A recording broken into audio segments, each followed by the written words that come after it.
Saudara-saudara sekalian, pada pendekatan ini maka kita pelajari tentang kelanjutan politik hukum malam ini adalah yang pertama bahwa sesungguhnya kita melihat bahwa terkait dengan politik hukum yang dalam hal ini adalah hukum nasional tradisional mengandung bahwa ada ide, ada asas dan ada nilai. Bahwa kandungan di dalam hukum nasional kita itu ada bersifat ide, ada sebuah gagasan besar yang dikandung di dalam hukum nasional kita. Banyak nilai yang dikandung, banyak asas, banyak nilai, banyak ide.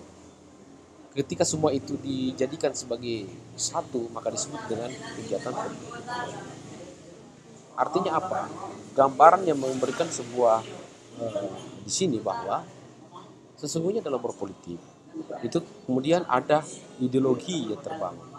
Di hasil penelitian saya melihat di tahun 2014 bahwa ide, gagasan, nilai asas negara yang paling baik di antara 10 negara yang pernah diteliti konstitusinya, itu negara Indonesia memiliki suatu gagasan ide asas yang sangat-sangat paripurna. Dia berbicara tentang ketuhanan di dalam suatu nilai yang asas dalam ide negara kita, nasional kita. Berbicara tentang kemanusiaan sudah jelas. Berbicara tentang demokrasi, musyawarah, yang pada hakikatnya demokrasi itu menghendaki adanya musyawarah. Berbicara pada tataran apalagi berbicara pada tataran keadilan sosial, jangan jelas sekali. Dan dibicara tentang kebersatuan atau kesatuan, itu sudah jelas sekali. Artinya apa? Bahwa di dalam konstitusi kita, nasionalis Indonesia ini itu sangat-sangat memberikan ruang untuk kita tidak jauh daripada nilai-nilai yang dikandung di dalam konstitusi kita.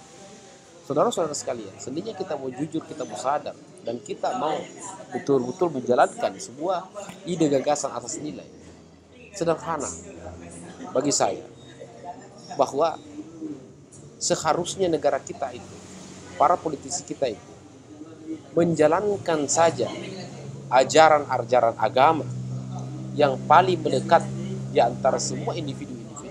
Saya pikir perjalanan agama ini, menjalankan sikap-sikap keberagamaan itu, bagi saya adalah suatu tindakan yang sangat mendukung hukum nasionalisme kita. Karena kenapa? Di sila pertama juga jelas. Makanya saya katakan bahwa negara Indonesia itu sesungguhnya adalah negara sosial religius. Apa yang saya maksudkan dengan negara yang memiliki sosial religius? Bahwa negara itu, Indonesia itu negara sosial. Negara sosial dan negara yang kemudian menjunjung tinggi yang namanya hubungan transendental dengan Tuhan.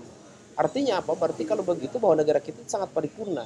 Saya katakan tadi bahwa beberapa negara yang saya coba teliti konstitusi tahun 2014, negara Indonesia sangat memberikan sebuah warna tersendiri yang sesungguhnya bisa menjadi patron buat kita untuk melaksanakan aktivitas kita, baik di parlemen, baik di eksekutif, baik di yudikatif, baik profesi-profesi lain yang ada di masyarakat kita, dan begitu juga pada masyarakat secara umum, termasuk korporasi-korporasi yang ada.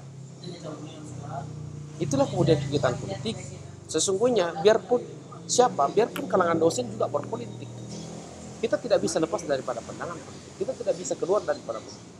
Karena sesungguhnya politik itu adalah tindakan yang sangat mulia.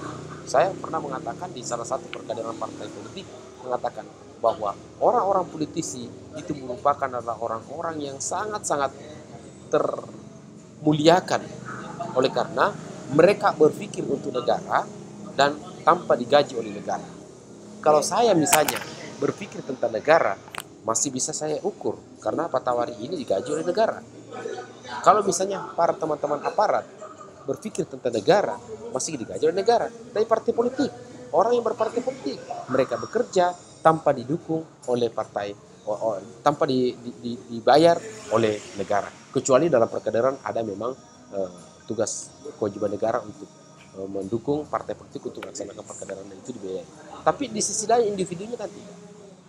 Nah, mari kita lihat selanjutnya bahwa adanya politik hukum menunjukkan eksistensi hukum negara tersebut. Dengan adanya politik hukum ini akan menunjukkan eksistensi negara tersebut.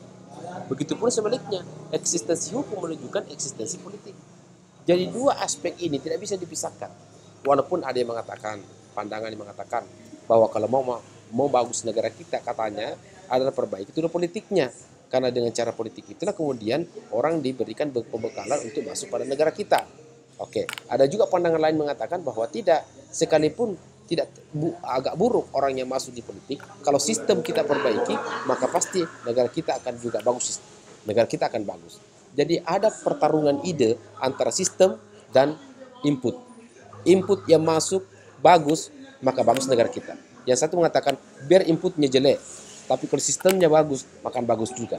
Maksudnya sistem itu mekanismenya untuk kemudian menjadi anggota DPR, tata caranya menjadi anggota DPR, menjadi presiden, menjadi kepala daerah tanpa kemudian ada sogok-sogok, tanpa kemudian adanya sebuah intimidasi.